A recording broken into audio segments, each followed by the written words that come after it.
Hello, everyone, and welcome to another episode of The Richard Lewis Show. I am, of course, Richard Lewis, and joining me now, we have a true legend, a true veteran of the esports space, fresh out of a 10-year spell with Twitch, where he was an executive, which I'm sure we're going to talk about. But foremost, one of the reasons that I got into broadcasting, one of the pioneers of the esports podcast, and much more besides, it is, of course, DJWheat, a.k.a. Marcus Graham. Marcus, thanks for having back the time to come on and do this. I know we did one kind of not that long ago. I feel like 18 months, 2 years ago, something like that, maybe. Yeah. When was that? I don't know. It was a little while ago, but it's been a minute. It's been a minute. Thanks, Richard. As always, love chatting with you. So appreciate the invite and thanks for having me. Well, the difference with that interview and this interview, of course, is like I said, you are fresh out of that marriage to Twitch. So, you know, a very different landscape for you personally. And obviously we connected recently, you know, you started streaming again and you've been talking about that time at Twitch and how it's, you know, and how you feel about some of the things that happened there. Let's start with that. A free man kind of able to talk about some of the positives and the negatives, of course. Sure. But overall, where are you at after a 10-year spell with a company I know you really, really loved and was super, you know, psyched to join at the time? Is there any regrets there? Is it bittersweet? What's the prevailing emotion? Definitely no regrets. You know, gosh, I learned an incredible amount over 10 years, you know. This was I started with Twitch at the kind of the birth of live streaming as we know it today. Obviously dabbled a little bit in the industry quite a bit before then. But it was an exciting time, right? The early days of Twitch were just 25 incredibly passionate individuals that all sort of wanted, you know, one thing, and that was to see this space grow, to, you know, create a place for esports, to create a place for just game broadcasting in general. And that was incredible, right? Like in the span of my career and a lot of the things that I've personally done, the first few years of Twitch were, you know, some of the hardest that I've ever done, but also some of the most exciting. You mentioned the word bittersweet. And I think that's, you know, that's a good descriptor, Richard, because for a long time, I thought for certain, like I would probably retire at Twitch, right? I thought, I've been here for 8 years now. It makes a lot of sense that I would just stay here, right? The rest of the time.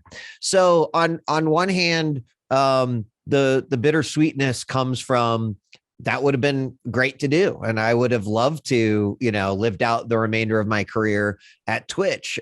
Maybe the bitter side of it was, you know, after spending 10 years, which I personally am very happy with that accomplishment as well. But after spending that 10 years, you know, I started to realize what I loved about the job, what I didn't particularly like about the job. And, you know, I think the toll that it took on me as a human, as a father, as a work colleague, as a creator, as someone in esport, right? Like there were many different facets in which the job affected me in one way, shape, or form. So, I leave Twitch, but feel pretty great about it, right? Like I feel, I feel like a large weight has been lifted, and I'm no longer carrying it. I mean, yeah, we were talking about it just before we went live. I mean, you know, that you could clearly see when I think things were starting to change for you. There was a little bit more of a jaded tone to your tweets. I think as well, what must have been frustrating, because, you know, I've talked about this with, you know, people who work at other companies that are public facing. Your name was getting invoked for a lot of things that weren't really your department. And that was happening, and that's fine, but it was happening with an alarming frequency because Twitch kept fucking up, right? You know, it's over and over again. And I could sort of sense that the romantic component of what Twitch was which was, there was all endemic people, right? When, it was all people that used to come to events and come to after parties, people who'd played, video games professionally in some cases. And you could sense that change, that it was now just another American corporate business venture. And I think for you especially, it kind of, it set, it felt to me, what was going on with you was that you just hit a bump in the road where you were like, I just can't do this anymore. Yeah, I mean, a lot of that is accurate. I think to the piece you said about kind of carrying the weight of the community a little bit. Now, let me tell you, being a forward-facing employee with Twitch had an amazing amount of rewards come with it, right? To get to work with some of the greater creators of the community, to to be honest, like, it helped my own brand, right? As a content creator, as sort of a pioneer in the space. So there was an incredible amount of good that came with all of that. I think probably what people don't realize is the incredible amount of, frankly, I mean, I don't know. I want to say bad. I guess it's subjective. It's sort of the way people look at it, but the incredible weight, responsibility, sort of accountability that then being that forward-facing person, someone that the community comes to when things are going right and when things are going wrong, but mostly when things are going wrong. And it's incredible just how much that truly can affect anyone. I don't, not just me, right? I think I've had the chance to talk to other individuals who have gone through similar things with other companies, even at Twitch itself. And I felt very, I felt very alone with that, if that makes sense, right? Mm-hmm. I didn't ever. I felt like it's a hard thing as an employee for Twitch to have that discussion, right? On how the job was affecting me, on how the relationship with the community was affecting me. I was in a unique position, no doubt about it. And I had that conversation many, many times within Twitch, but it did really get to the point where I kind of had to ask myself, how many times am I going to have this conversation before I do something about it myself? Because these conversations aren't necessarily leading to action that's remedying any of the issues that I'm experiencing. So maybe it's time to sort of take it into my own hands. And after a lot of thought, after a lot of consideration, it was very clear to me that the best foot forward was to actually, hang up my hat after 10 years. So there's definitely a lot that went with the role over the course of that 10 years. I mean, in terms of, one of the things you said in a recent stream was that, you increasingly found yourself being that dissident voice with the direction Twitch was going, on a number of occasions. Talk me through that. Like, when do you start having concerns about the direction, Twitch is going in? It's hard to say this exact date, but I would put a range on it, Richard. I think clearly there was a lot of change in 2016 to 2017. And, I think some of that change was going to happen inevitably. The company was going to grow, like things were going to scale. That's to be expected.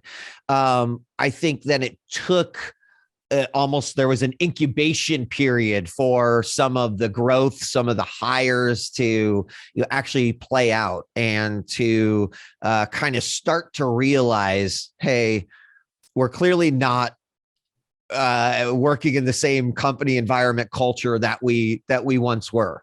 And probably the most defining moment was in March of 2018, when I had 11 of my staff laid off, along with other layoffs that took place in the company.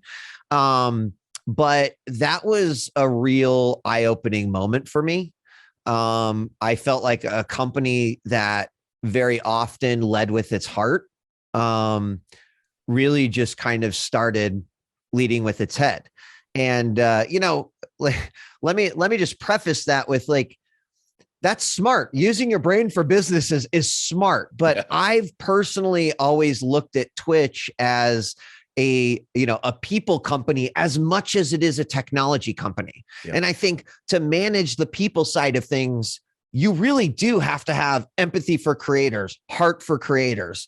To lead the technical side of things, you really need to have a brain that's thinking about costs, infrastructure, et cetera. So, I do never, ever, ever would say negative things about the focus on that side, because Twitch is an amazing system of cogs and infrastructure and data centers that I will never pretend to understand, but some really smart people were able to make something work over 10 years, scale it appropriately, make it cost effective, et cetera.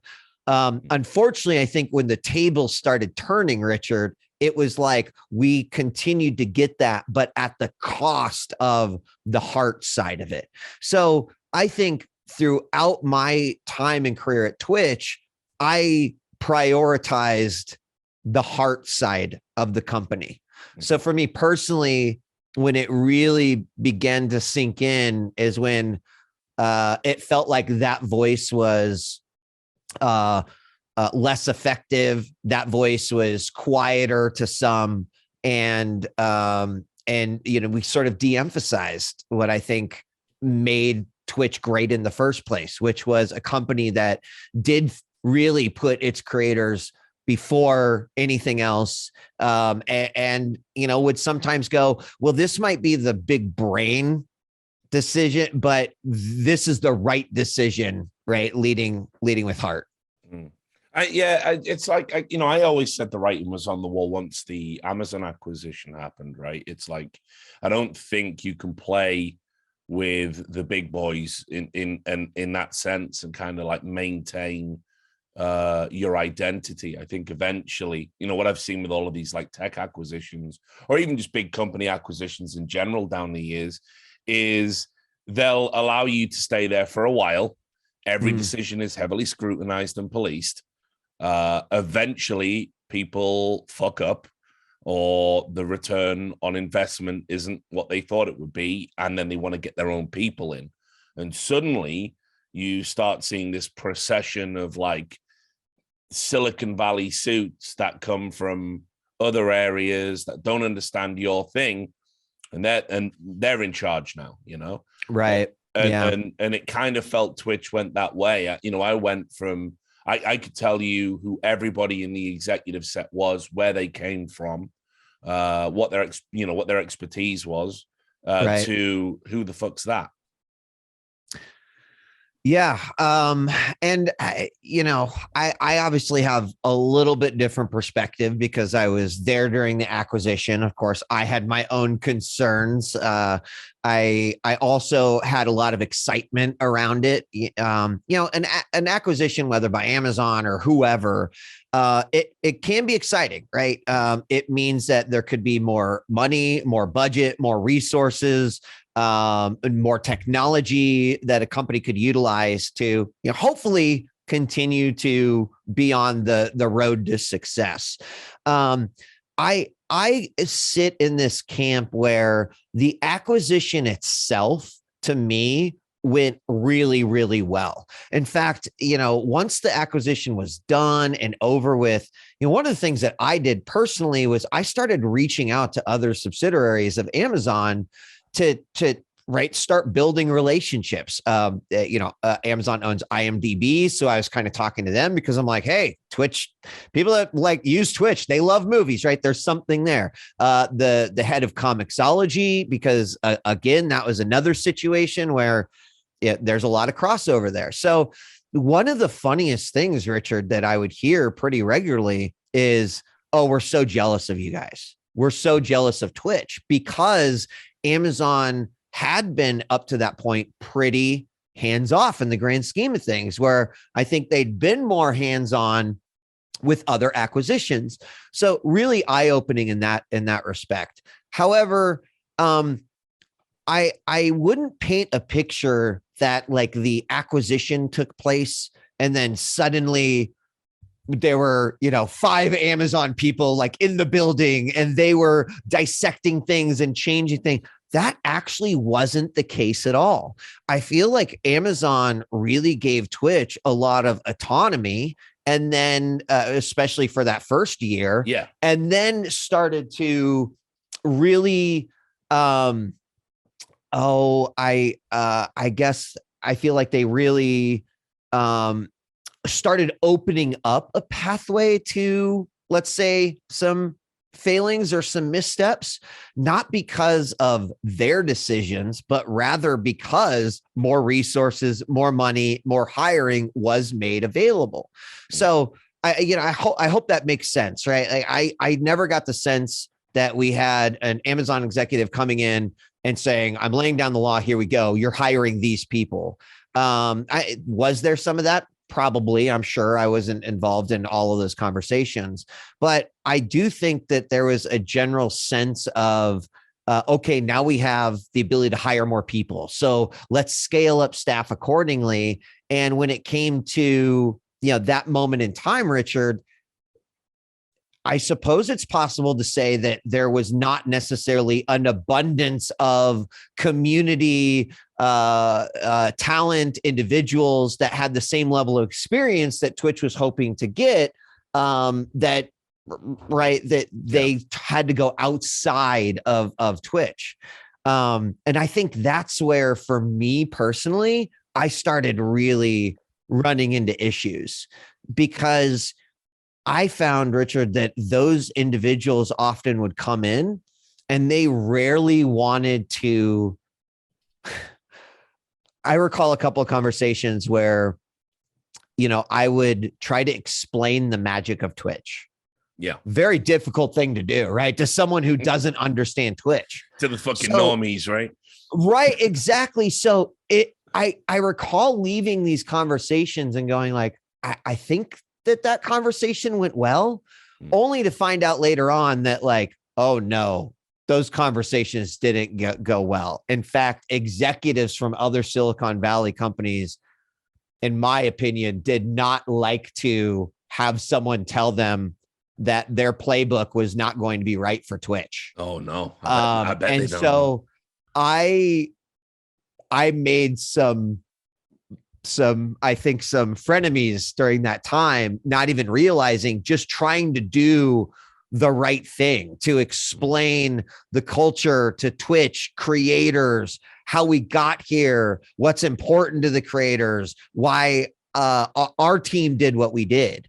That may not have helped me out in too many areas, but again, for me, I was just operating in that sense of, I'm going to do what I think is best for the users of Twitch, the creator community of Twitch, etc. And that is to try to make myself available, to try to be a resource to these individuals. And I always did. I always said, listen, my door is open. There's no such thing as a dumb idea, a dumb question. But what I think is the biggest mistake that you can make as a new person coming in is to not stop and truly take the time to understand what Twitch is, why it is popular, why certain things happen the way that they do. And I think that to me was a big downside to what happened with a lot of these new hires. Yeah, I mean, because, I don't know if you recall, this is when I was kind of back on my A game, I'm like a kind of lazy fucking, I've ascended into that like comfortable, I'm just a columnist or I talk into a webcam now. I'm not the hungry roving reporter I once was. Sure. But I broke the story about the talks that were happening prior to the move going through. I did a lot of coverage for it, got invited on like some American TV tech shows, like the resident asshole that comes on and goes, well, it's great for the industry, Jan. I was that guy for a week. But I at that time, I haven't sort of talked like this. I was getting leaked all of these like grandiose plans that Amazon had, full Fire integration. So when you watch the stream, like almost like a pre-metaverse thing, it would be like XQC uses this keyboard and this mouse, and here's a shopping link, and it would take you immediately through, and and I guess none of this sort of materialized. And I think Twitch hasn't actually moved. I think the initiatives have been great, but I think in terms of the tech, and I think in terms of the integration with other things in the Amazon portfolio, I kind of feel like the acquisition has been a bit of a flop, really, overall. I think I've said it before. I think it's not reached its potential. And I'm disappointed for that, I mean, I think that actually is a completely understandable perspective too, from just looking at it from Twitch. If I look at it from Amazon's perspective, and this is my own opinion and perspective on things, but they gained Prime, like another value for Amazon Prime, which I think is always a benefit to them. True. And frankly, we did get that did lead us to things like drops, that did lead us to things like being able to provide more value, free subs, which has arguably been a pretty substantial thing for creators on the platform. I think, though, if you remove that piece of it, one of the biggest things that Amazon walks away with is the Twitch infrastructure. And I think that people don't give the Twitch infrastructure enough credit, right? People think about Amazon. They oftentimes think about, oh yeah, AWS, right? Like a lot of big companies use AWS to deliver their data, to protect their data, to do an assortment of things. But one thing is really clear is that AWS is not a live streaming infrastructure. Sure. Right. So in some regards, AWS was kind of missing a foundation for what arguably is going to be a part of the future, right? Which is like delivering more live video, whether that be a concert, whether that be game streams or reveals, whether that be streaming, whatever that might be. You can imagine that a lot of people need a solution for live streaming platform, and Twitch has one of the best technologies out there, like just hands down. So from that perspective, Amazon did walk away with quite a gem, and that is now called IVS, Interactive Video Systems, that sort of works under the umbrella of AWS. So now Amazon has all of this AWS infrastructure that it can offer up to, not only any customer in the world, but also some competitors. And now there is a sister technology, which is IVS, essentially the ability to live stream using the Twitch infrastructure to create their own streams. So whether that is some young buck who's like, I'm going to create a rival to Twitch. Well, you can do it now on their own infrastructure. I'm not sure that would be cost effective, but additionally, maybe a lot of corporate companies that want to do, say, announcements via live streaming, etc. You don't have to rely on a platform anymore. You can create your own world, your own web page, and just utilize the technology in order to do that. So from one perspective, yes, I think when I hear you say that it has been, a flop, I think when I sort of break that down in my head, I would say one of the biggest flops is that I don't know that it has benefited creators as much as I think it should have. Yeah, and obviously, I guess that's kind of, my own bias, right? Because that's kind of where I'm at with it. I wake up and, when I do stream on the occasional days that I do, I'm kind of thinking about, what's the upside for doing it on Twitch, really? And the answer is always, I've already got my community here. I've already built up 100,000, followers or whatever. And then after that, there's a real big fucking drop off in the reasons. And it's you don't get any support. I'm lucky enough to be able to get things done and get communication because of who I know in the company. But I dread the day the last few people I know actually leave, because then all of that's going to be cut off to me. And ultimately, like, yeah, outside of Twitch Primes, which, by the way, I mean, free money, who doesn't fucking love that, right? But outside of Twitch Primes, I kind of feel like all of the things I thought were going to come, all of the crossovers I thought we were going to get, it took them way too long to roll out watch parties. Like you, I was like, imagine dramatic readings of brand new comics brought to you in association with Comixology, with voice actors and people like Critical Role, and there's just like so much cool shit that you could have done, like Twitch could have done, that just didn't seem to materialize, and people had those ideas at the time and were saying, let's do this. And I know, I guess the wheels of corporate America kind of turn a little bit slowly sometimes. I mean, that's a big part of it. That is a big part of it, is that the wheels do turn pretty slow.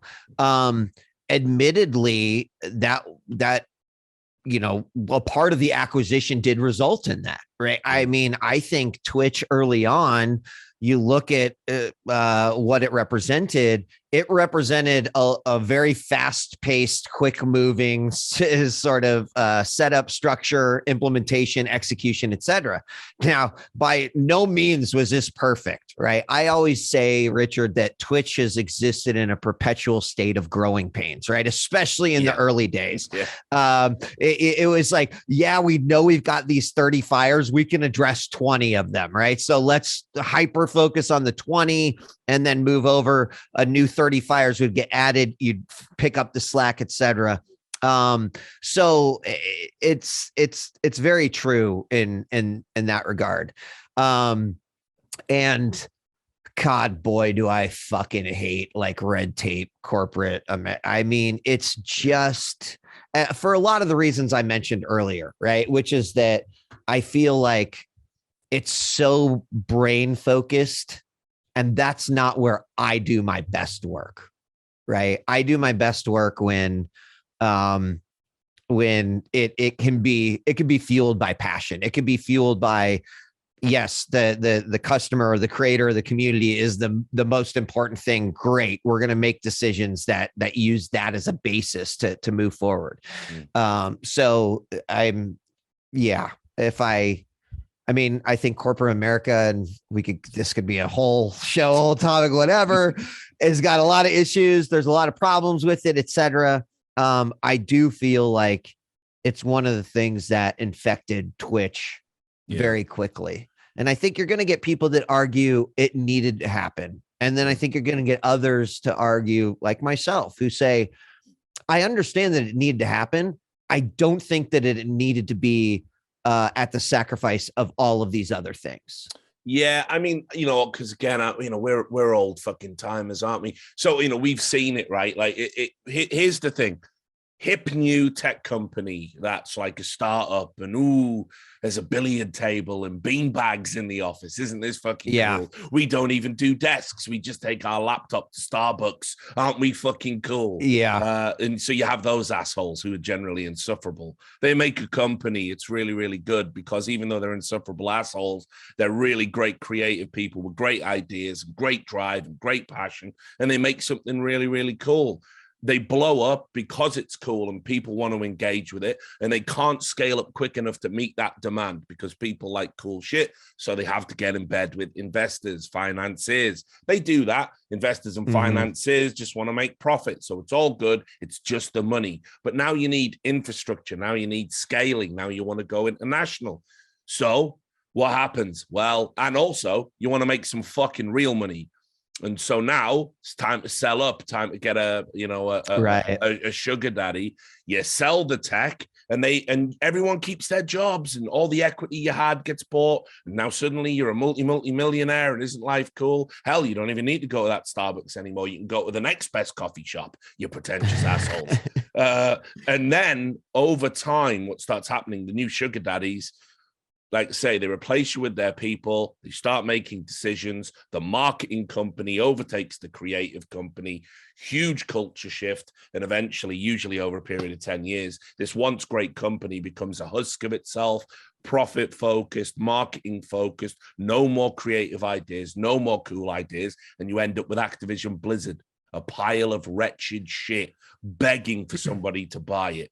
And so that, to me, in my opinion, I'm watching that happen at Twitch. I've seen it happen a bunch of times, and it just makes me sad because, you know, once you stop innovating, like, for me, what's the point? The ideal relationship to what you're saying should be you're the corporation, so your money acts as a safety net. We'll build you the cool shit, just don't fuck with us. But you never get that in America. You know.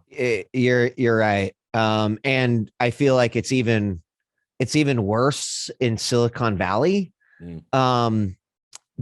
Because there's rarely a mentality of I'm working on this because I care about it. Mm-hmm. Like, there's a lot of mentality on I'm working on this because it's going to get me to the next. It's like going to take me up a rung in the ladder. Yeah. And let me tell you, Richard, that is not fucking me at all. Right. Yeah. Like, same. I am not someone who is like, I want a VP title at one of these companies. I'm not someone who is like, you know, I'm pissed at how much I'm getting paid. Right. I mean, obviously wanted to get paid fairly, but in my experience, I felt like I was there because I love this industry. I love this technology and what it ultimately can do. I wasn't there to figure out like what company I was going to work at next. And well, guess what? A lot of people do is they go get a job at Facebook and they work there for a year and a half or 2 years. And then they're like, sick. Now I can go get a job at Google. And then they go and work there for 2 years. And then they're like, now I can go work at Uber. Right. And there just seems to be this like perpetual shift. And I know I'm making some pretty broad statements. Like, obviously, this is not everyone in Silicon Valley, and this is not everyone at Twitch.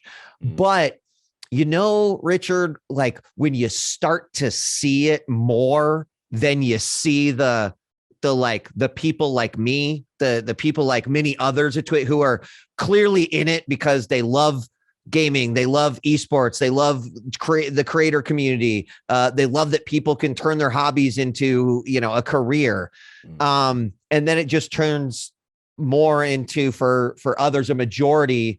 I'm doing this because it's sort of the next step in my own career, and those were the individuals that I struggled with the most at Twitch, right? Yeah. Those were clearly like my perspective and their perspectives were often like two ships passing in the night. I'm going to let my cat out real quick. Yeah, no worries, brother.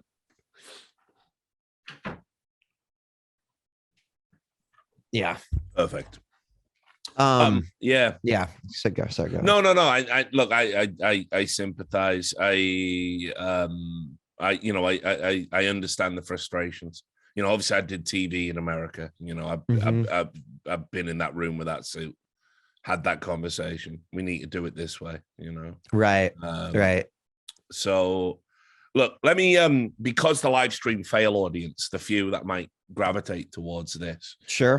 They're not very bright, are they? They don't really have good attention spans or high IQ. So what I'm going to do is why don't we go over some of the, you know, kind of recent controversies with Twitch. Sure. And let's get the unfiltered DJWheat free, no more golden handcuffs take on these things. So I want to start first of all, I'm kind of doing these in maybe a rough chronological order. I know you had nothing to do with moderation, even though I can guarantee that was probably the thing you were messaged about the most from the public, because it's constant bugbear from creators. And Emmett Shear in his bow tie, you know, only him and Tucker Carlson left rocking them, decided that he wanted to, I'm sure he'll hate that comparison. He wanted to address concerns and say, listen, guys, when it comes to moderation, context absolutely matters. And then within 1 week, someone had been banned for saying a word that sounded like another racial epithet that they absolutely did not say. And then upon being criticized for that, they reduced the ban to a week. So still a ban for a word that sounded like another word. And we've seen repeatedly people banned for things they didn't say, banned for, I mean, you've got one of the top political streamers showing an act, he's watching a documentary and it's got a dead body in it because, it's about an atrocity that was committed. They're banning that person for that. And it's like, well, how can I ever show educational content about the war? And so, meanwhile, I watched a woman fillet a microphone, literally, just the other day, like full chugging it, really going for it, like she was diabetic and had fucking insulin in it, and nobody bats an eyelid, and it's this weird tone, this weird inconsistencies, and it really frustrates a lot of content creators. Oh yeah, and it's a cause of a lot of angst because when you turn on your stream. What if I accidentally bring up something that's on there? I get it with pop-up ads, right? Because, I'm a boomer, I use XSplit, and that doesn't have a built-in ad block. So if a lingerie ad pops up and there's cleavage, is it too much cleavage? So there's all this angst about getting banned, and yet we're being told by the executives, no, don't worry about it. Context matters, but it doesn't. So what's that about, and how do you feel about it?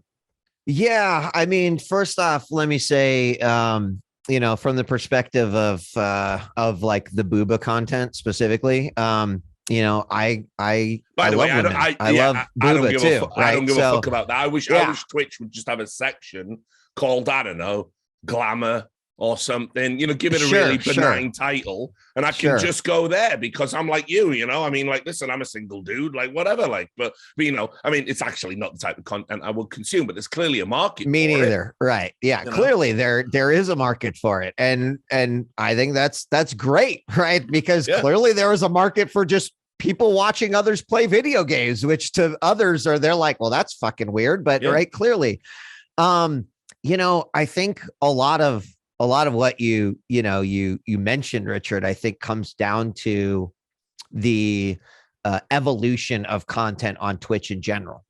Right. Like the rules under when everyone just gamed, like what was the biggest thing that you got tagged for, right? Sleeping on stream, like, oh, so-and-so is clearly like they are snoring. They are definitely sleeping. You used to get banned for not playing games and just talking to your audience. Right. Yeah, exactly. And so I lived through that era where I'm just like, first and foremost, this is the dumbest fucking thing ever, right? Like, I mean, and as a creator, this is, one of those things where I fought against enormously this idea that like, you've got to be in a game menu in order to communicate with your, with your audience, right? Like, I mean, Twitch knows, everyone knows the relationships that a content creator has with their audience. Like, is it so insane to think that someone might say, hey, I'm having a shitty day and I wanted to still stream, but like playing a game isn't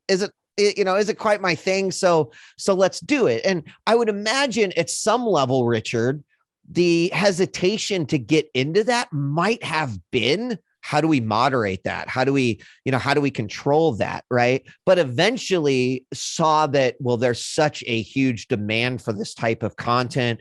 Creators want to be doing more than sitting in front of their computers or their consoles or their setups. And it's time to facilitate that. Right.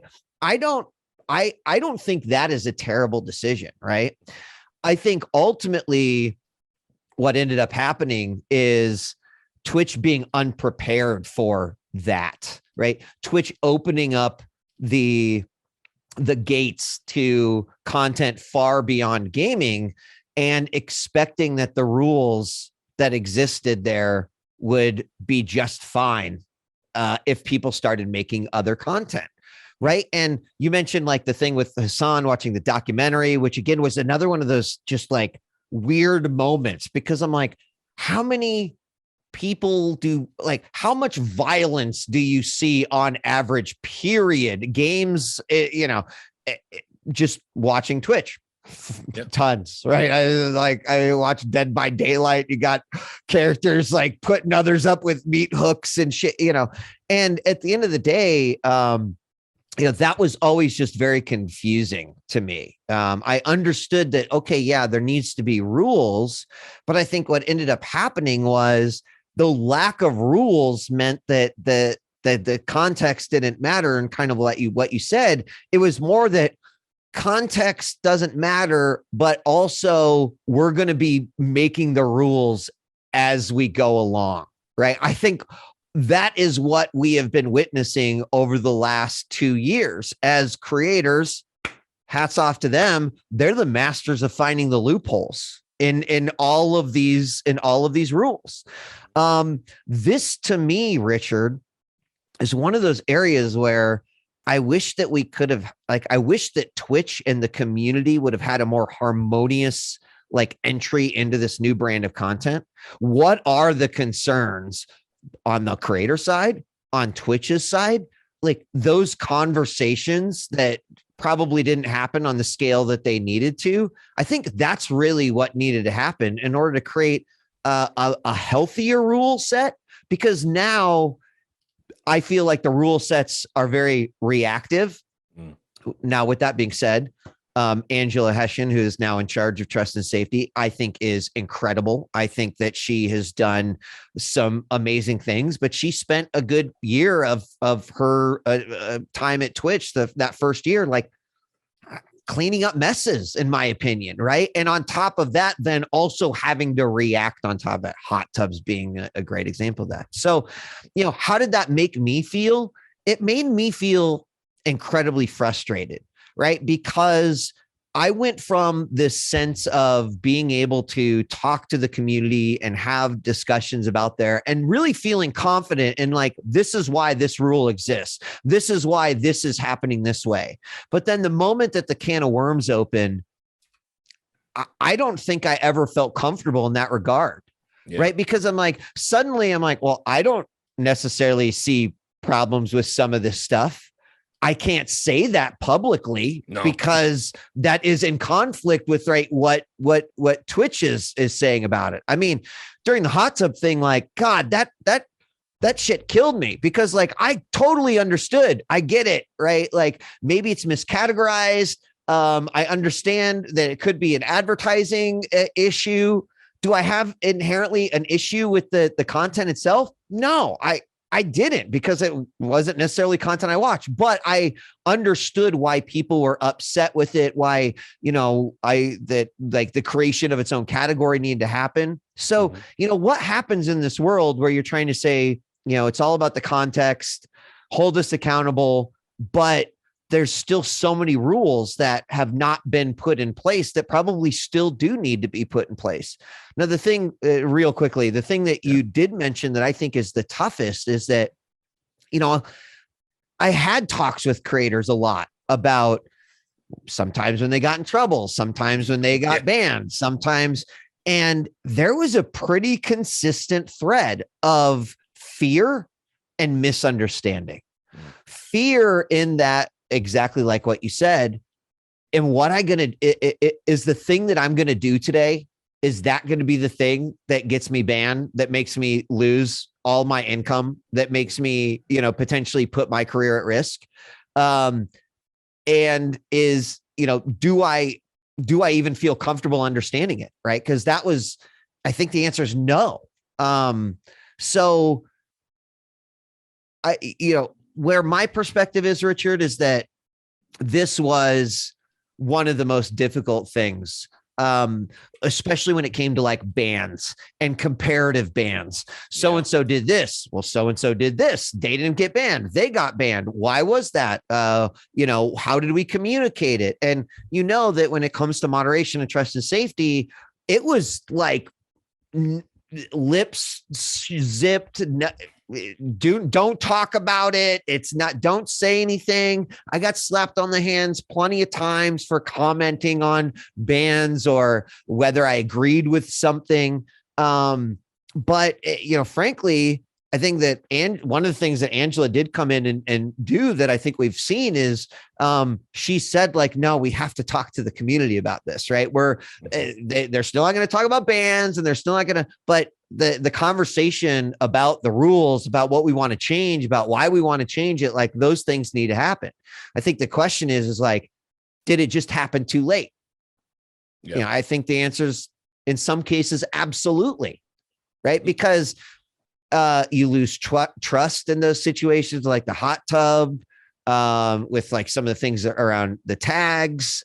And that trust is incredibly difficult to build back. I think the other problem you've got as well, and it's kind of an offshoot of this same issue, is Twitch absolutely insists that it doesn't play favorites. And of course, like we all know, in the real world, of course you do. Every company does. Every partnership, some partners offer more value than others. Rules get bent. For talented people, rules get bent. I mean, I've been a beneficiary of this at various points in my career. Probably said and done some outrageous shit, you know? And sure. I mean, well, okay, probably fuck off. Definitely, right? And yet, you know, people made allowances because they wanted me for a particular gig and, you know, a particular job, right? But, you know, Twitch insists that it isn't like that. But, you know, there was this recent, you know, for example, issue around the DMCAs. And, you know, I talked about this. I think the optics of you giving a 48-hour ban to a top-tier content creator streaming someone else's TV show on their platform for money, like, and you know, meanwhile, you would probably ban somebody else permanently for that, sure, irrespective if they were just an unknown person. I think that endangers the whole platform and is grotesquely irresponsible, and it's a terrible managerial decision. And whoever made that, whoever said 48 hours is appropriate, should be absolutely ashamed, in my opinion. But, you know, it's like, we all know why those individuals are the beneficiaries of those decisions, because they're so big that they make so much money. They're part of all the corporate initiatives as well. But the optics of that are terrible. And so I feel like, I mean, I haven't even seen him at Sheer. I don't even know if he's still at Twitch. I haven't seen him talk or say anything for so long. It's like, somebody needs to be the face. Someone has to own this shit and explain it every time there's a big decision or a big meta shift or you're right, you know, whatever. You're right. Yeah, let me speak to the favoritism side of it, because I have gotten tagged on, you know, LSF for comments on this before, and you know, might be appropriate. So, you know, Richard, what I think you described there in terms of favoritism is like clearly defined as you put it, right? If this creator is like a top creator, brings in a lot of money, is kind of crucial to the success, probably a contract in place that it would be, you know, bad to see that go away. You know, I think that of course that exists in the same way that I think that would exist in pretty much any corporate company in which a major partner or business collaboration is taking place. I know that there was a clip that went around where I was just like, you know, I said something effective like you're out of your mind if you think that there's some sort of like, you know, favoritism. And I think specifically what I was trying to speak to was those that feel like there are individuals in moderation that like don't like women or don't like men or don't like a certain type of content. And so a decision was made with that type of favoritism. I do not believe that exists, or at least I've never seen that personally. Is it out of the realm of possibility that XQC or another partner, a Pokey or something, might get some lean when it comes to 1,000%? It's not out of the scope of possibility. I think it 100% can be. And I'm sure that there are big conversations around those things. I have been involved in some over time where, you know, I had to basically argue on behalf of a creator as to why they shouldn't get banned. Now, on one hand, I think that people should be happy that those conversations do happen sometime, because I do think that there's probably some consequences, punishments, etc., aren't necessarily dished out for, maybe because the rules weren't clear. So it's like, how can we ban them if our rules are not very clear, right? I suppose you could see that as favoritism. I mean, there's specifically a time where I know I went to bat for XQC because something happened on a stream. There was a lot of discussion about it. And I kind of came in and I said, listen, I don't agree with this, because if I'm reading the rule set, right, like these two things don't align. And the result of that is that they updated the rules, but there was no punishment given out. Is that favoritism? Sure, because Jimmy Dragon 49 probably wouldn't have gotten the same consideration, right? So I know when shame is content. It is a fucking shame, right? But that is when people discuss the favoritism, I think like that is kind of where my mind goes to. I think there is kind of a acceptable amount of favoritism in some regards, because a company is going to operate like a company, right? They're going to try to protect their assets in a business. Now, is that right? Like, no. Has there been some like maybe egregious violations in that regard? Probably. But I don't think that there's like an underlying conspiracy around moderators just willy-nilly making arbitrary decisions over, well, I don't like hot tub content, so, right, I'm going to, or I don't like this creator, and so they were going to get tagged with a tire ban versus this. Yeah. And again, didn't work in moderation, so can't really speak to it. But I think generally they err on the side of caution in my experience. So yeah, it's I know, being on the outside though, like why it is so frustrating, and even more frustrating when there's no discussion or communication about it. I mean, dude, the recent stuff with like Cracker Gate's on the list, so we can get into that. I just listen. I've got my own views on this, brother. So you go first. Well, I mean, it's just I don't know if I have a view either way. Right, the rules are kind of straightforward, right? In terms of if you say something to say, I mean, let's go back to simp, right? Everyone's like, oh, simp's been banned on Twitch. Simp has been banned if using it in in sort of a bullying, harassing way. Richard, you are a fucking lowly simp because you watch all of those hot tub streams and ear licking ASMR, and what a piece of shit you are, right? Boom, violation. Yeah. If TGM in my chat subscribes and I'm like, TGM, thanks for being one of the best simps I got, right? Not. So then it comes down to like, okay, that seems fair enough, but could that be right? Then come down to how someone interprets the way that it was used, how it was used, whether or not a person felt offended by that, bullied by that, harassed by that.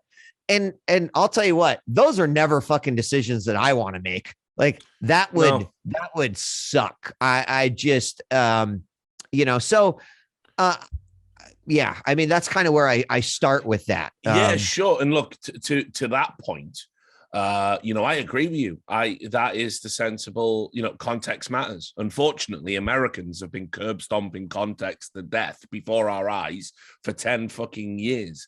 And what you end up with is a world where there's essentially like just the instinct is a blanket ban on the word in any context it's used, or the other end is you have someone who's lenient and says, who gives a fuck? I don't really want to police that. It is a waste of time. Let people use the language they want to communicate the ideas they want. But then if somebody sees that and they go, see, that person saying simp and they're not getting banned, you end up with these absurdities where You know, like say, so like some people don't get banned. Some people get banned for saying it in a context I would say was relatively harmless. Like, you know, Just a Mink, she's a big content creator. I've done podcasts with her, you know, and she said it sort of like is just to sort of throw away all the simps in the chat or something. She wasn't targeting anyone. She wasn't bullying or harassing anyone. She got fucking banned for a week though. And so this is the problem. It's like once you start overcomplicating things and creating a subjective application of a rule, then it is a subjective application of a rule. It's about the individual that applies it. Sure. You know? And isn't it, Richard, like this eternal struggle? Because on one hand, no one wants robots to make these decisions, right? Definitely I mean, if that's the case, we're all really fucked, right? Yep. On the other hand, the moment that humans make that decision, like I don't care how great of an employee and moderator, whatever, we all have biases in everything that we do, right? It just exists. It is a natural part of being a human. The way that you may look at something, we might align on certain things and not align on other things. And there's not necessarily right and wrong in some of those situations. So it's like people like, we don't want robots controlling the shit. And then on the other hand, they're like, we also don't want humans controlling this shit. And you can't have the Wild West. Right. So I do think that, you know, giving a little bit of flexibility to sort of the moderation team and trust and safety, that is going to always be an issue, right? Especially when you do think about Twitch being an international platform where there's some language in some countries where it is not a big deal for these words to be said. It's not a big deal. And right. And then you're talking about a whole nother layer of just like absolute fuckery in terms of like, how do you break this one down? Right. And so I do think like that kind of constant struggle between those two things, I don't know if there is even a solution, Richard. You know, of course not. You know, the only solution is, you know, like fucking war games, mate. You know, the only way to win is not to play. Is because to not play. Once you get into this endless, you know, it starts with these words are definitely off the table. Then it is, well, these words over here are kind of similar in sentiment to those words, so we'll move to those. Then it becomes tone policing, and on and on and on it goes, and eventually you're on a hiding to nothing. And this is why Crackergate, I you know, look. So my feelings are very simple. Like the word cracker is, I mean, first of all, everyone's got the etymology completely incorrect about it. It's got nothing to do with fucking slave masters or any of that shit. That's a fabrication. But you know, and it was just used as a derogatory term for people who were likely from farms, you know, or the you know, cattle herds and stuff like that. And the first instance of it predates, you know, the slave trade and everything. So, but for me, using that word, it's not a racist word in the sense that it's never going to offend a white person mortally. Like, you know, cracker, honky, shit like that. I think that's fucking hilarious. You can call me that all day. I'm fine. It's nice, but you know, it's nice to have that sort of, you know, privilege where I can sort of feel that way. But the other thing I'll say is, the people who ended up getting banned for cracker are the same people that have been talking about we need a structured framework to tackle racism. And listen, racism's racism, homie. So these are the rules you want enforced. Guess what? To make it simple, to remove that human subjective element I was just talking about, you are going to have to ban people for saying cracker. Sorry, your world, you chose it. You know, wouldn't have been me. I liked it. I liked it in 2010 when, like you say, context was what dictated who got banned.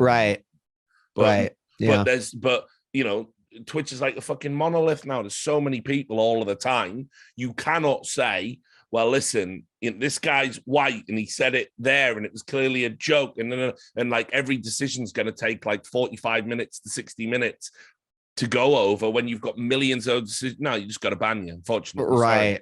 Cracker's off the table now. And are those 45-minute conversations going to happen for over a creator that's got 17 concurrent Definitely viewers, not, right? Like, no. He goes on the cracker pile. The reality of it. Yeah. Yeah. And again, I think that a part of this goes back to needing not only like better rule sets overall, but a true understanding and sign off from the community that like, yeah, this makes sense, right? Like I don't have to have that lingering fear over me anymore. Understanding like what is okay and what is not okay. And as you can imagine in the status quo of things, right? Like there's a number of things that are much more sensitive topics than maybe they were even 10 years ago. Yeah. But, in the world of moderation, that's also going to have to be something that is constantly evolving and probably more importantly is constantly communicated. I mean, it's funny because like one of my last jobs, right, was working on Twitch community productions. And one of the things that I was pretty adamant about was like, we need a show just for trust and safety. We need programming that is constant messaging, right? That is a place that people can get clarification, that they can feel more comfortable, because that's the only way you're ever going to be able to alleviate the fear.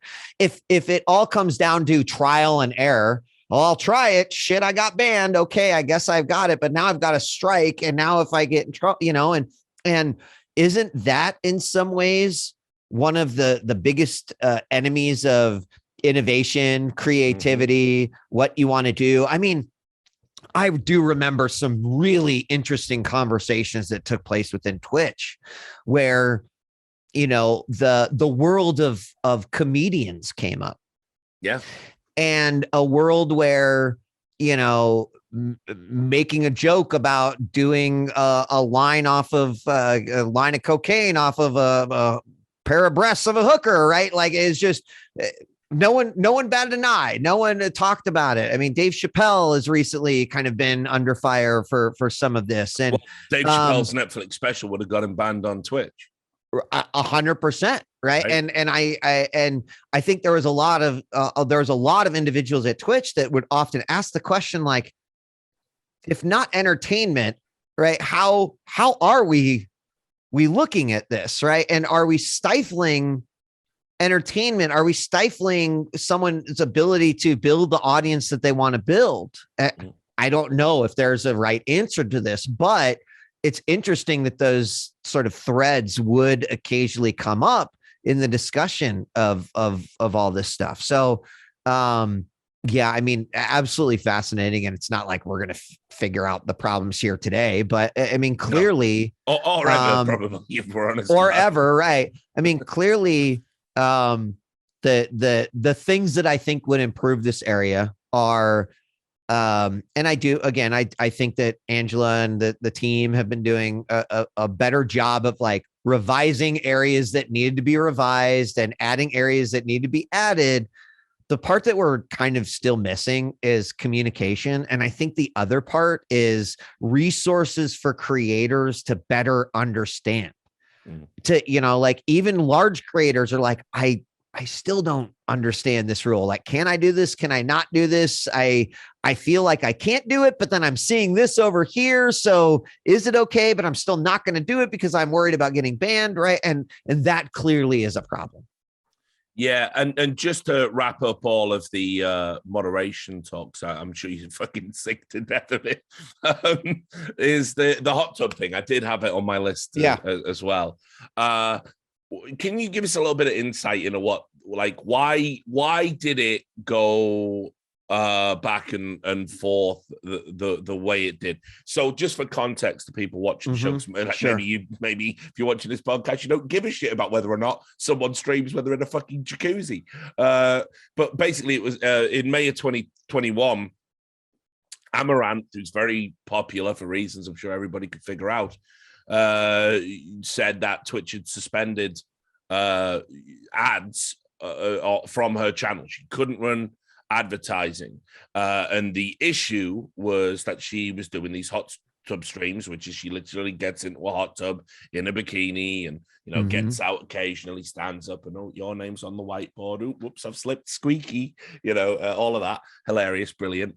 And they were like, listen, these hot tub streams, we're not going to have ads on them. Actually, there's an advertiser problem here. It's too much. It's too adult. Sure. And they started pulling it. But then they went the other way in a very short period of time, and started. They reinstated the ads and created an entire section just for hot tubs, pools, hot tubs, and beaches. Yeah, it was called. Yeah. So what's going on there? Is that like representative of an internal struggle? Is it representative of like community pressure? Because I do feel live stream fail actually does inform Twitch policy sometimes, which is terrifying. Why have the back and forth? Why not just a definitive decision, stick to it? Yeah. So, definitely agree. There's back and forth. I also think that each of the things that you mentioned had some sort of contributing factor into the grand scheme of things. One thing I do think people should at least be aware of or think about this perspective is that there was often discussion. Right. There's always this conversation about what constitutes sexual content. Right. I mean, maybe someone's like, oh, my God, every time Wheat takes a sip of his coffee, like my boner just grows a little bit more, am I inherently trying to be sexual, or is that someone's interpretation of it? Right. So I think many were arguing that, like, well, listen, she's literally in a fucking bikini in a hot tub. Like, what do you mean it's not sexual? But then when you break it down like that, are you prosecuting women for being maybe sexualized in other areas? Is that what they're trying to do? Are they creating sexual content? I don't know, right? It's, I think, partially up to the creator, partially up to the audience that's interpreting it. But is that up to the platform or the service in which is enforcing? And I think if the answer is yes, then we go back to that thing. Well, then each individual person is going to have some level of bias on what they think is sexual and what they don't. I mean, for me personally, I think the ear licking ASMR is like a far more egregious. It sounds like I'm listening to someone sucking a dick. I don't know what else to say, but it is. So I might interpret that as more sexual in nature, but I do think that there was a good pause in it to say, by making some sort of a blanket rule that's focusing on sexual the sexual content, the sexual nature of something, are we literally prosecuting women just for being women, just for having boobs, or just because there is absolutely unquestionably an argument that is what's going on. Do you know how I know that? How? Breastfeeding. Sure. Right. Yeah. Yeah. That controversy, some of the dumbest shit I've ever said. Like if you see a woman feeding a child with her boobs, which, spoiler to all the incels out there, that's what they're for. That's right. If you're watching that and getting a chubby, you've got a fucking problem, mate. So, but that was ridiculous. Like, they're doing it on purpose. Right. You don't have to feed your child on stream, but why not? Why can't they? You wouldn't say that in a department store or a restaurant or an airplane. Yeah. Yeah. And so then suddenly it's like, imagine a police state where if someone just declared something sexually arousing or sexual content, that could be under fire. Well, so-and-so was streaming with their sister the other day, and boy, did that get me all hot and bothered. That's sexual content. Ban that shit, right? Like, then we're going down a road that like no one wants anyone to go down that road. So on some level, I do appreciate the fact that that was a perspective that was brought in. And I do think that a solution was presented that allowed creators to continue to make that type of content. Now, did it solve the question on how do you interpret what sexual content is and how do you not? No. And I don't know that it ever will, because each and every human has a different breakdown of what is sexual content versus what isn't. That's an inherent problem. The other thing I just want to point out about it is like, holy shit, man, that creators, they're good at walking the line, man. Right. I mean, like that's one thing I'll say. They find the loopholes. They understand how to take what has been determined, what the rules do say, and they're able to just circle it like a boxer in a boxing ring, right? Yeah. And that doesn't make anyone's job any easier at Twitch, certainly, because no matter what a decision gets made, you're going to upset someone in the grand scheme of things. So not saying that had any play in, because I think they knew no matter what, someone's going to be angry about if there is a hot tubs category versus banning all of the content of the sort.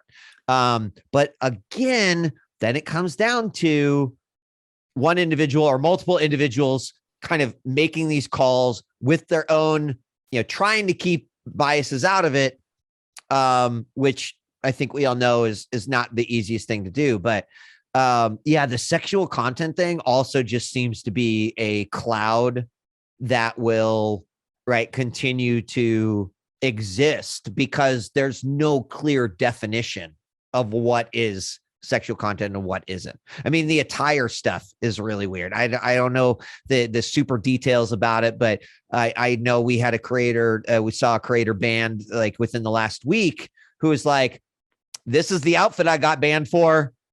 Here's what some other streamers are wearing right this moment. And you look at that and you're like, yeah, I don't know what to tell you. Like it does, something doesn't seem like it's hitting the target there. Yeah. And look, just to put a pin in all of that, my fear is always this, executives change, right? And the decision-making process can change. And I would hate it if, say, for example, some fucking Puritan took over Twitch. I don't think that'd be good for anyone.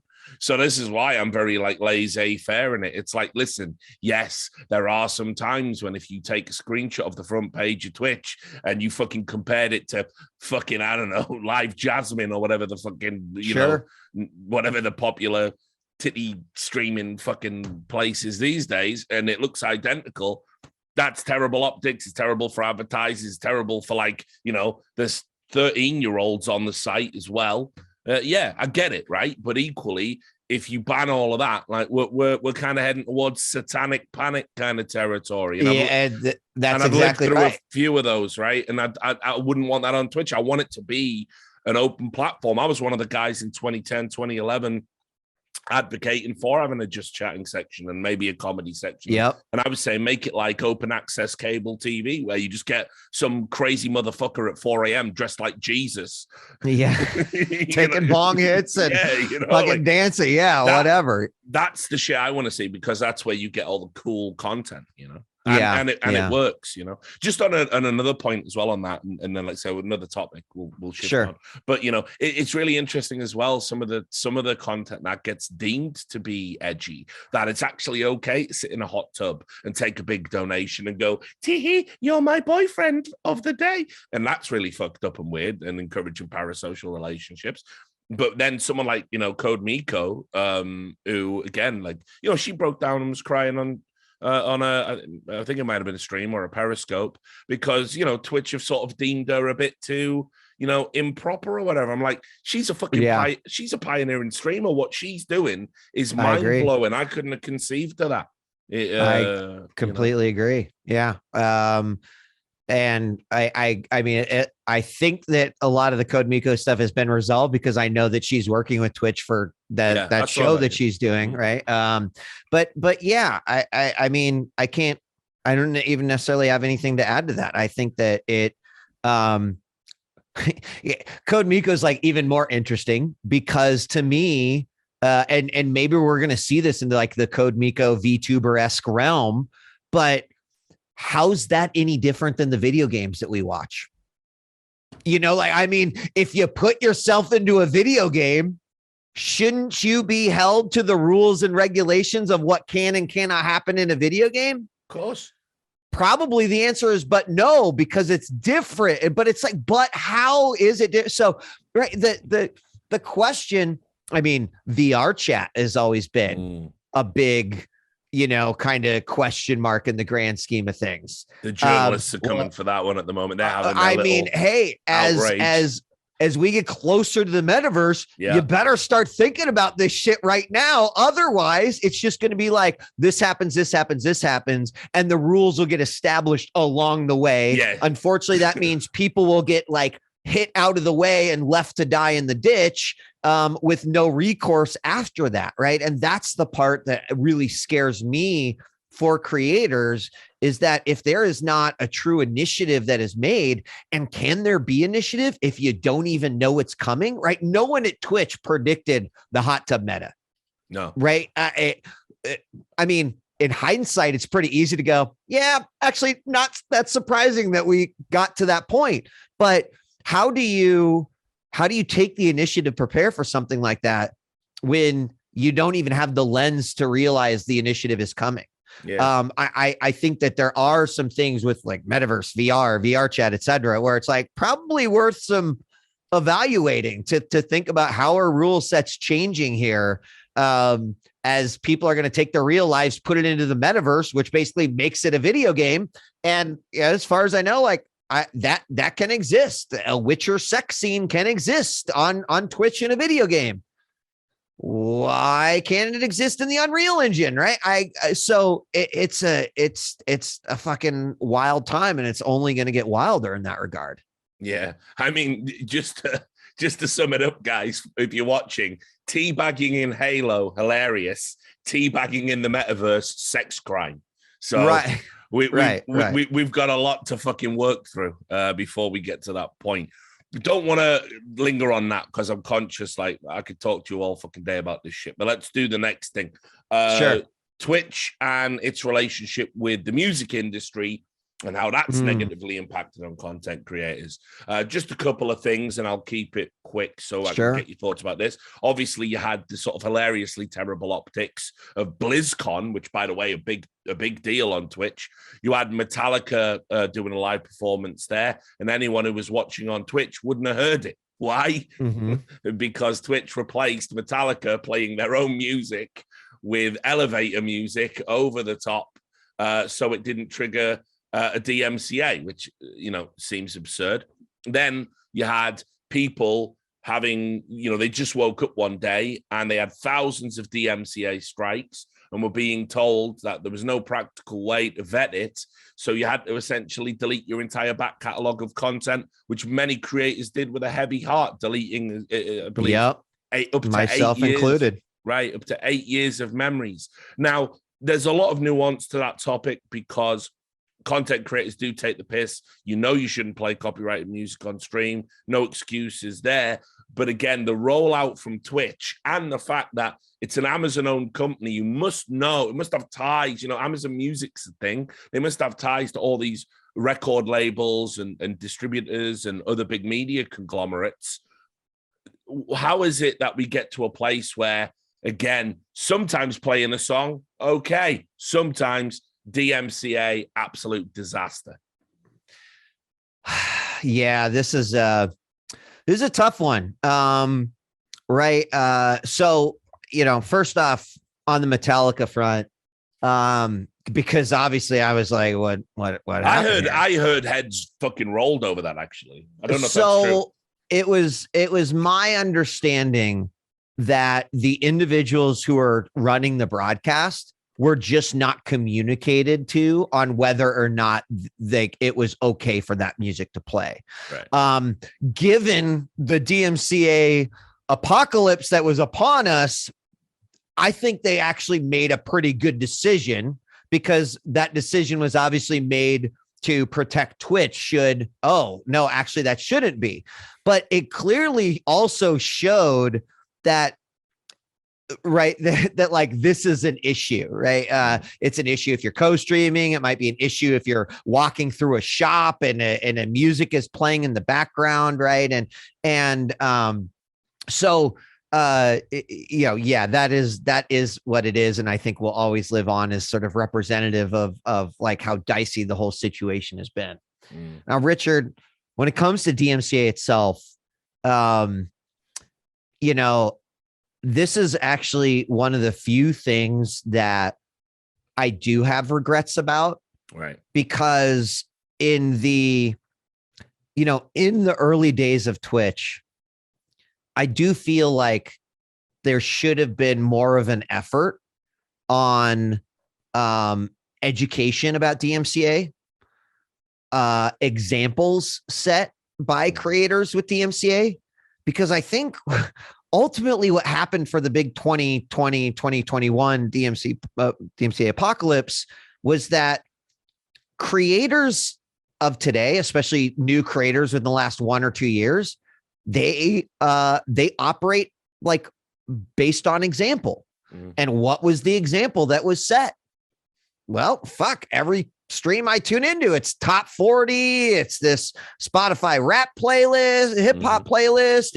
It's this stuff. And yeah, sure. Lots of people were like, I'm using Monster Cat. Like I'm using the original Twitch music library. And there were some efforts there, but it was constantly this sort of like sweep it under the rug. And so I don't know that it ever truly got addressed. I mean, even as a creator, I would say that I'm like guilty of that, right? Because you could argue that, hey, if you were a Twitch staff, you're great, you probably should have led by example. But to me, I listen to some of the bad takes that I hear now, sorry, Felix, but the number of XQC fanboys that came out and was like, Felix is literally like just exposing people to so much music. Like, it's so fucking dumb that you don't let it. And I'm just like, oh my God, this isn't how the world works. Like, shut up. You look, it sounds so stupid right now.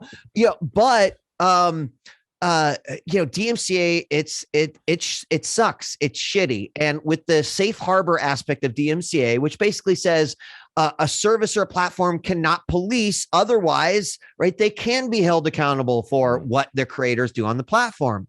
What the DMCA safe harbor and some of the laws that stand within it, what it doesn't do a good job of is it doesn't do a good job of giving the freedom, the flexibility, and the liberty to educate users, right? And I look at YouTube, because YouTube, like creators over there, you start creating on YouTube and you're like, okay, what should I know? It's like, first off, you better not use anything you don't fucking know, because your ass will get struck down. You're going to like get all this stuff claimed. You're going to do, and they have created a world, an environment, a narrative on, what can and cannot be done. Why is that? Because they went through a huge, like fucking debacle. People lost their channels. People got sued. Content ID systems were put into place, all these different things. And so, and I kind of feel like Twitch now is where YouTube was, right? 5, 6, 7 years ago, when they were starting to go through all of that and implemented all these systems and sort of rewrote the narrative on what is okay and what's not. Also, I don't know if you probably do know this, because I know you use YouTube a lot, but like if you get struck on YouTube, right, if you get a DMCA strike, you go into your dashboard, you have to acknowledge that you got a DMCA strike. They give you a little bit of training. You got to watch this video. You got to prove to me that you understand like why you got this and that you're not going to do it again. And then that would kind of reinstate a channel. Has that ever been done before on Twitch? No. Yeah. But you know what? From my perspective, a community facing individual, let me tell you, Richard, one day during the DMCA apocalypse, I went live. And I spent the night making a PowerPoint presentation about DMCA. And, you know, I've done the dance enough that I knew what I could say and I knew what I couldn't say. But a lot of individuals were fucking freaking out that I did this because they're like, there's a Twitch employee and they're giving this education.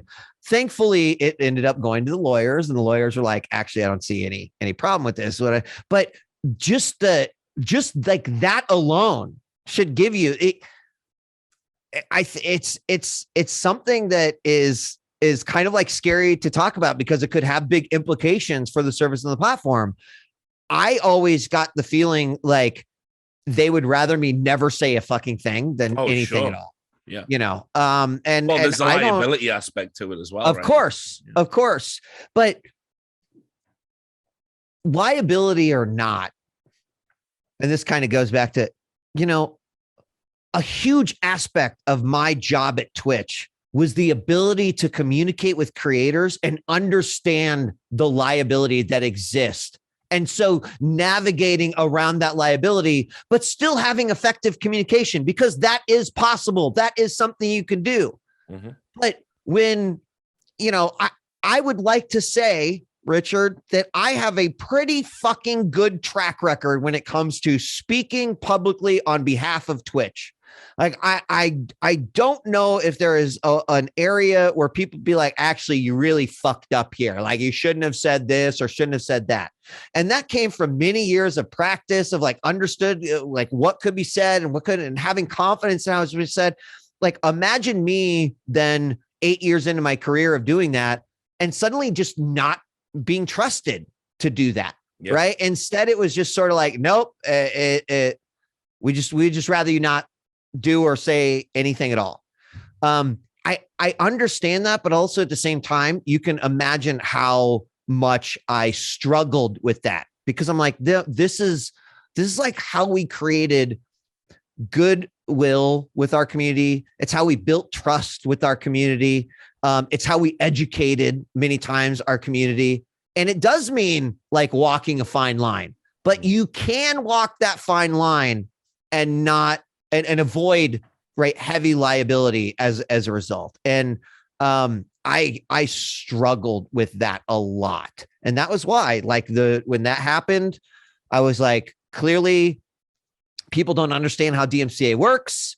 They need to, you know, they're asking all the wrong questions, like, why is Twitch doing X and not Y, and vice versa, and et cetera. And so that was kind of my way of handling it. But I think as time went on, that was discouraged more and more and more and more. So back just real quickly to what I was saying, the regret.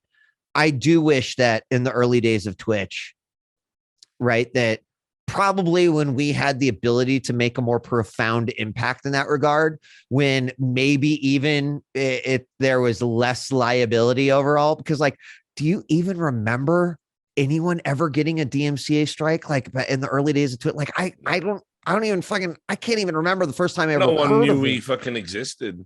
Right. Know? So, you know, that probably would have been prime time. Am I kicking myself over that? No, but it is one of those things where it's like, you know, remember when I was saying Twitch is in perpetual growing pains, and that might have been fire 25 that we decided not to address at that moment because we had all these other fires to take out. You know, maybe by doing better education, maybe by having more conversations about it in the early days, that would have avoided some of the things. Hindsight's 2020. Obviously, it's not like, again, I'm not beating myself up over this, but it is one of the things. It's something I think about a lot, that like maybe we could have made a more significant impact in the early years of Twitch if we would have better educated, better informed creators on DMCA, because I feel like we're just repeating it all over again with the TV shows and shit, which is like 1,000 times more egregious. Like, I just can't even believe what some people are doing. But your frustrations, right? this is like a little provocative question to get it a bit Sure. spicy because we're on the downslope now, right? So your frustrations, there are some uncharitable people that would frame it as these are indeed the consequences of selling out. Do you feel that's fair critique? In terms of like Twitch selling out, or me personally selling out? You personally. Because listen, I was there back in the day when you did, it was Inside the Game, wasn't it? And you know, people called you a sellout then, right? Yeah, which I never really fucked with. You mean he's getting paid to do a podcast? That was selling out in 2011, you know? Yeah. But you know, I think some people, you know, generally those that have never had these types of opportunities, they look at community people, and when they do ascend into a big kind of corporate structure or a lucrative role, you know, people say, oh, they've sold out. And then when those same people have complaints about that process after the fact, people go, well, that's what happens when you sell out. You know, people said the same thing to me when I was getting frustrated with Elon. Sure. So you know, it's a provocatively framed question in the sense that I'm sure you don't feel that you sold out. And, of course, I'm not going to say I sold out. You know, am I going to say that Twitch and the Amazon acquisition have been incredibly beneficial to me and my family? 100%. Do I feel like I sold out? Fuck no. And here's why, Richard, because until the last minute of the last day of my last year at Twitch, I fought for the fucking community. I fought for creators, and I get it, right? Like, it's, if you're on the outside looking in, it's not like that was always clear, right? And I think that some people probably were like, well, DJWheat's on an official Twitch stream, you know, dude, do you know how much I fought to just try to get Twitch to go, yeah, we should start like streaming and communicating with our creators and the community a little bit more. So it comes down to perspective. Like, do I understand why people would say, yep, wheat like sold out? Totally. I get it. I don't hold a grudge or ill will towards those individuals. What I want them to do is just listen to me now. If I truly would have sold out, I would have pieced the fuck out after my initial vesting after Amazon bought Twitch, right? As many others who were a part of that acquisition did. But I fucking held on past 11 of my team members getting the axe, beyond some of the shit show that took place in the late 2019 to 2020 to even into 2021. And I did finally reach a point where I'm like, I can't do this anymore, right? I would be, I feel like a true form of me selling out would be if I just laid down my guns and said, well, but the health insurance is amazing. I'm making a good salary, so fuck it. But I couldn't do that. I couldn't even live with myself. I mean, it is one of the reasons why I needed to leave Twitch. Because I was like, unfortunately, not even that stuff is worth kind of some of the things. And I do think I could have just been like, cool, guns laid down, I'm just going to fuck off and play games all day. I think I could have got away with that, but I didn't. That to me would have been selling out. I fought until the very end.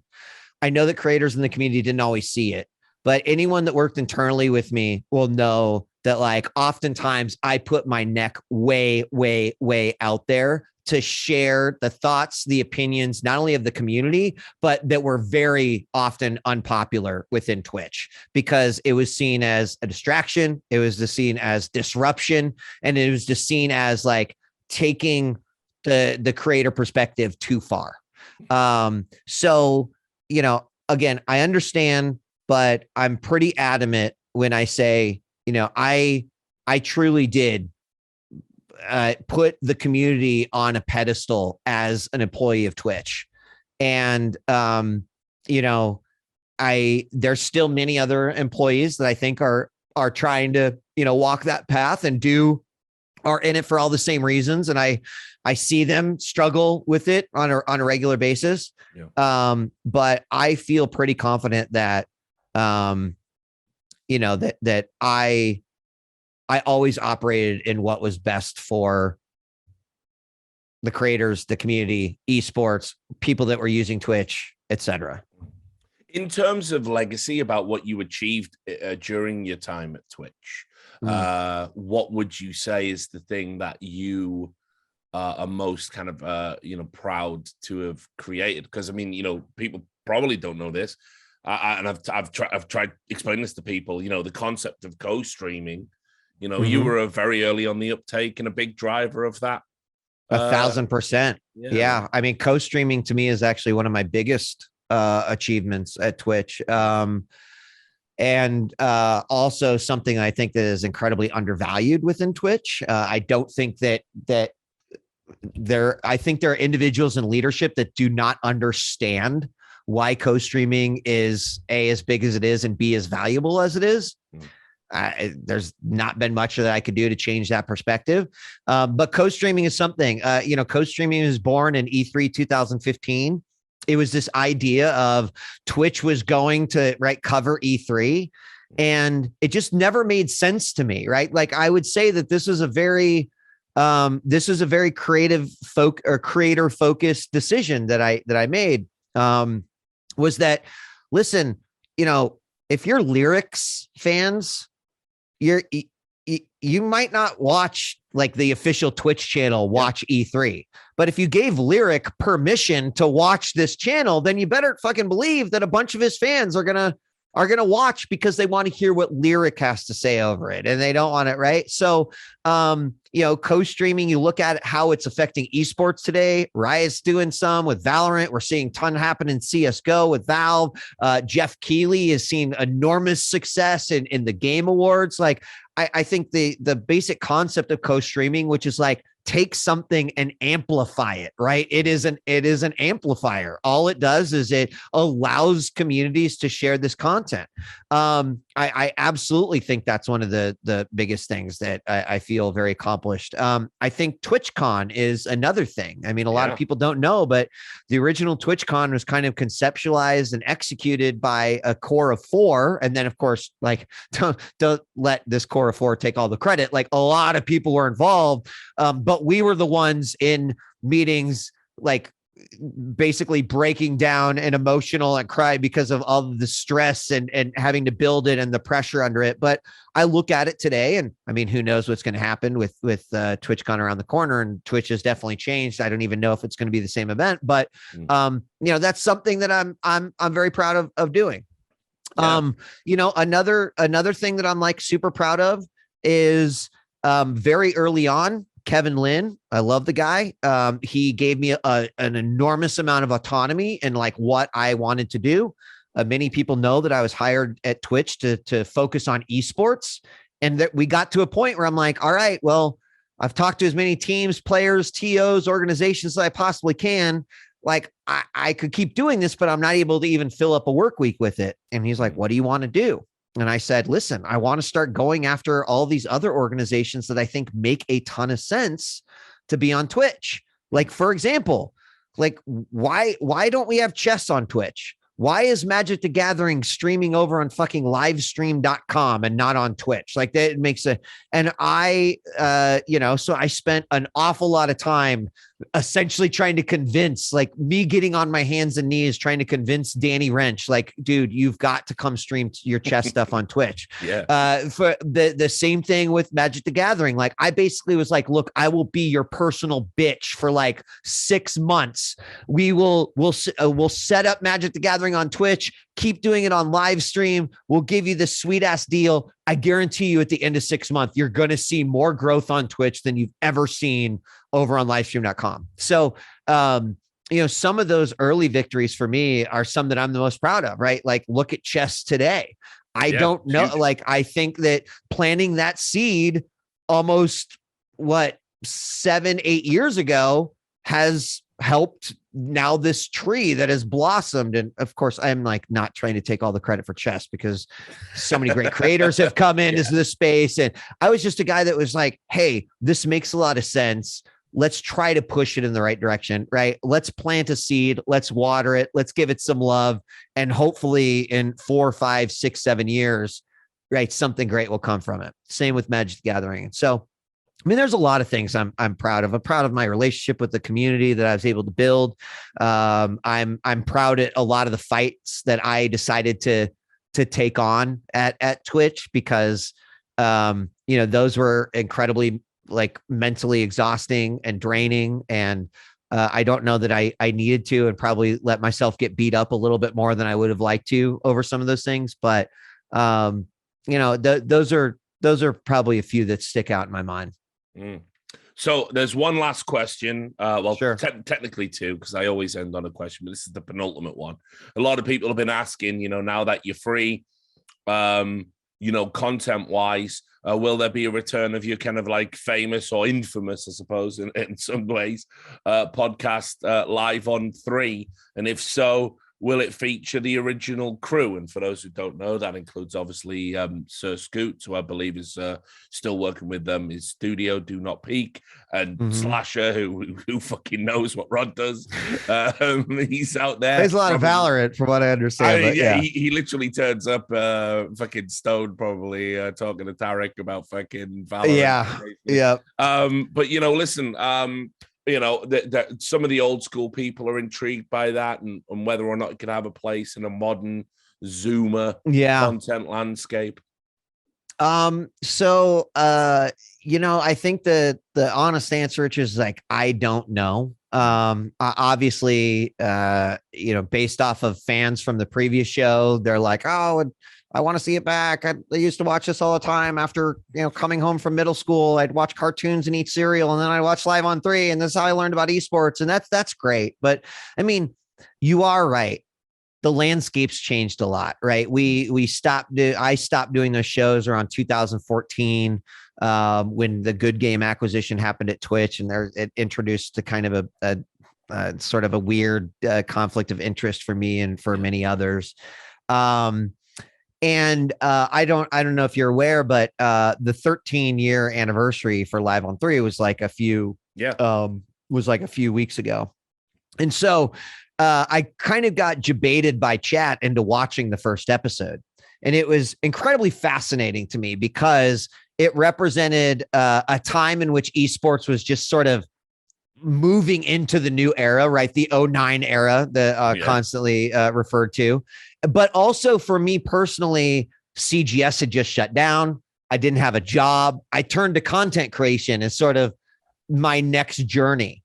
And so when I watched that first episode, I was really taken back. I was floored, because I was like, holy shit, like 13 years ago. And I'm kind of like repeating history in a way, right? I've just left something big. Of course, it wasn't my choice back then. This time it was a little bit more my choice. I turned to content creation as a way to kind of deal with some of that, because that's how I deal with shit. I talk about it. I want to get on air. I want to talk more about it. So I have been doing that, and that's really interesting, because it's a way to evaluate, right, esports of today by looking at how were we evaluating it 13 years ago, and why are we still making some of the same mistakes, and what have we fixed and what haven't we fixed, and who's still in it, who's still not in it. I'm finding an incredible amount of joy doing that. Yeah. Now, as far as like the show returning, I really don't know, because there is a part of me that feels like to just assume that because it worked 7 years ago, it's going to work today. I think there is flaws in that line of thinking. Do I want to make content? Do I want to fucking get loud and rowdy about things that I'm passionate about? 100%. Does it make sense to just repeat, right, Live on 3 and the hosts and all this stuff? Like, I don't know.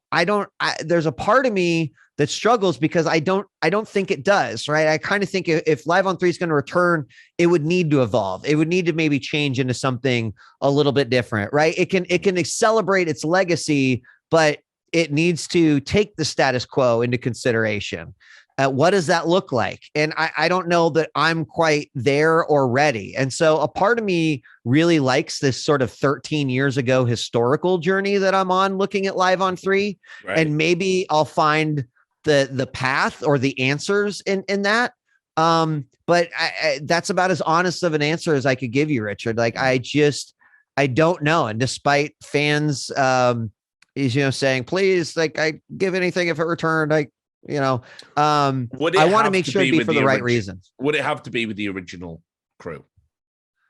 I mean, believe it or not, to do it. Right. So believe it or not, a couple years ago, we actually had that conversation. Slasher, Scoots, and I, we had the conversation. Is there a place where this makes sense? There was a couple times I was like, maybe leaving Twitch would make, this is a decision I struggled with for like almost 2-3 years. And we had the conversation where everyone kind of walked away is like, what we did is what we did. If the show wanted to come back, if one person returned or 2 people returned, I think all of us agreed that none of us would feel any sort of animosity or hurt or concern. Certainly Scoots is in a different place than he was back then. I'm in a different place than I was back then. Slasher might be in the same place. I'm not 100% sure, but either way, I think everyone agreed that, what we accomplished, what we did, we're all very proud of. That anything that would happen with the brand in the future would not take away from that. And so I think everyone was fine is that if Live on 3 returned in a different capacity than it aired originally, then so be it. And I really appreciate and respect the fuck out of both Slasher and Scoots for also having that opinion. Right. I think the audience might not like that. Right. That might have been a part of the allure. But I don't know. So, I think the answer is that I don't think it would have to be a replica of what Live on 3 once was. And again, I think where I'm at is still exploring like, well, what is successful now? What esports content exists now? What do I like that people are doing really well? What do I feel might be missing? Where are areas that aren't getting as much attention, et cetera? And certainly esports is more unified, but also more fractured than it's ever been. Right. So it's just a different climate too. Yeah. It's hard to answer. You could always jump on that new hotness. I don't know if you've heard of it. There's this thing called Overwatch. It's doing. Oh yeah. Let me get on that shit. It's doing really well, brother. I think... By the way, like a little high five, because I know you and I always shared similar sentiments about. We're CGS refugees. How the fuck are we not? We've seen it. I know. I mean, I think you've heard my like Nate Nanzer stories, I'm sure, about the whole, like the comment he made to me about like Overwatch League isn't successful until every pro gamer has is driving a Lamborghini and has a hot model on their arm. And then him actually saying, oh, like CGS was one of my favorite esports projects. And I'm just like, fucking hold on to your butts, kids, because this is not going to end well. Yeah, man, it is one of those things, Richard, that is so mind blowing to me. And maybe it was that we were so close to Championship Gaming Series and saw the incredible mistakes and missteps that they made. And it was like they dug up the CGS playbook and we're like, let's just run this. Like someone did all the homework. Like, why? Let's get Jason Katz in to handle the fucking legal side of things. Why not? Ridiculous. But look, last question, because I know obviously you're a busy guy, very active. Me, I'm probably going to be talking about this Ukraine situation on stream in about 30 minutes. But the you must have a project lined up. I can't believe a guy like you is kind of like just gonna. Actually, I might smell the roses for a day. You've always been a busy and active kind of guy. So is there anything you kind of like reveal? Anything you're working on at the moment? Anything that people might be interested in? I believe it or not, no. I really have been trying to prioritize like taking some time off, breaking some work habits that I've got. Do I have 1,000 recipes that I want to start cooking? you better fucking believe it, right? Everything from shows to thinking about possibly writing a book to how do we better tell the stories of esports? How do we, right? History is something, we've talked about a lot. We both really enjoy, we both really like. What projects can I do in that regard? I think there's just been, for me, a lot of exploration and sort of trying to figure out like what I want to do next. The number of people that after Fwiz left YouTube, right? The timing was that I left Twitch and then Fwiz left YouTube, and people were like, "Oh, here's a great opportunity for you." I'm like, "Are you fucking kidding? Like, that's the last fucking thing that I would ever want to do right now. The last fucking thing." So, I feel like I'm, which is weird to say, almost hitting 45 this year. Like I'm discovering myself again, right? After have been in the trenches of Twitch for 10 years. It's amazing how much you mold your own identity, how you lose your voice, or how your voice changes. When you take a job like that, when you have the role like what I had. And so what's most important to me, Richard, is just giving myself the time, the space, the effort. Now, I certainly got my hands in some shit, and unfortunately nothing that I'm like super ready to talk about. Sure. But I want to make sure I give myself the room to basically heal and recover and recuperate and recharge after, and look, I know a lot of people like 10 years of Twitch. Wow. But a part of me, Richard, looks at not just the 10 years of Twitch, but all the way back to when I started broadcasting in like 1999, right? Yeah. I mean, like that is sort of when my grind started in esports with broadcasting. So to me, it's like, yes, the 10 years at Twitch has been the latter half of that big chapter, but I also kind of feel like it's been a 20-year journey, and I'm finally getting an opportunity to just sort of rest, to not constantly be on the grind all the time. So you better believe I will have plenty of projects to be discussing probably in the future. None of them related to NFTs or anything, or crypto or anything like that, for sure. I've been diving down that rabbit hole, and that's been actually real fucking enjoyable. I believe it. Yeah. And I don't mean that in a like, oh yeah, I bought a bunch of shit, and I'm more like a watching the industry with a fine tooth comb. But that's another one where I get the mad told you so points. So yeah, I mean, for real. Yeah. But no, other than that, I'm gonna kind of enjoy this freedom that I've got. I'm going to spend some time, my kid's going to be graduating from high school in the next 2 years and going off to college, who the fuck knows where. And so I'm starting to realize like, holy shit, this kid was literally just a baby in my arm, like not too long ago. And pretty soon he's going to be out of the house. I want to be a dad. Like I want to, like, that's a project I am focusing on. Not saying I haven't been a dad, but I get to hyper focus on that kind of shit right now. Sure. So I want to shroud myself in that as much as I can. And when I feel ready, that's when I start moving on. All right. Well, look, man, I'm sure you're going to be streaming. It's good to see you. I do lurk in your chat from time to time when I get time. I'll have you on in the background, one of the many tabs I've got open while I'm doing my thing. But yeah, any final words, final thoughts before we get off?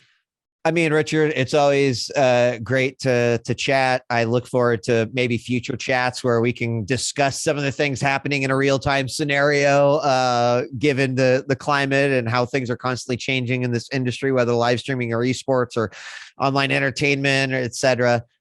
So thanks as always, always been an ally, and I appreciate it. And, thanks for all of that. As far as sort of where to find me or what to do, obviously I'm on Twitter, I'm on Twitch, until I get banned, hopefully never, but twitch.tv/DJWheat. I have been enjoying kind of being a, open book. I love it when people come into the channel and just like arbitrarily fire off a question that 6 months ago or 8 months ago, I would have been like, I can't answer that shit. And now I'm like, oh, great question. Like, let's dive into it. So, I mean, if there's one thing I would say is like, I encourage people that if they if they've ever wondered about anything or they've ever wanted to know anything about Twitch, right? Like, Yeah, hey, now's the time. Come shoot your shot, man. Yeah, like I'm pretty much an open book, and clip it and ship it and all that shit. But yeah, I've been enjoying streaming. I do. It's quickly made me realize, like, yes, this is why I fell in love with this, right? Like, it is cool to build a community. It is cool to have an outlet to talk about random shit and argue and debate and discuss and reflect. So I'm really enjoying doing that, and hopefully I can like knock out a few games that I've got like stored away on my the backlog is real. Oh, Jesus, yeah. Elden fucking Ring just come out today. Like, yep. Man, like I bought that fucking Expeditions Rome. I haven't even touched that fucking thing. I just discovered Hell Let Loose recently as well. Like, it's for new Dota patches out. It's like Total Warhammer fucking 3's out. Like, I mean, all those things. There's like, yes. And then also I've been playing a lot of Path of Exile. So like PoE League came out. I'm like, this is the first league where I can actually just like literally fuck everything off and just play Path of Exile like professionally. And Lost Ark as well, though, bro. Like, yeah, man. Yeah, wild been times. doing a little bit of that too. Wild times. But look, well, I hope you get some game time under your belt. Thanks, brother. Us man children need that. Yes, we do. And look, there he is, the great DJWheat. I hope we get to roll it back soon. Make sure you go and follow him on Twitter, and obviously go watch him on Twitch, twitch.tv/DJWheat. Nice and straightforward. And that was the episode of the Richard Lewis Show. As always, I don't know when it'll be on again or who it'll be with or what it'll be about. I never really do. These things just happen, but that's what makes it awesome. So I'll see you next time, and until then, take care of yourself. Bye-bye.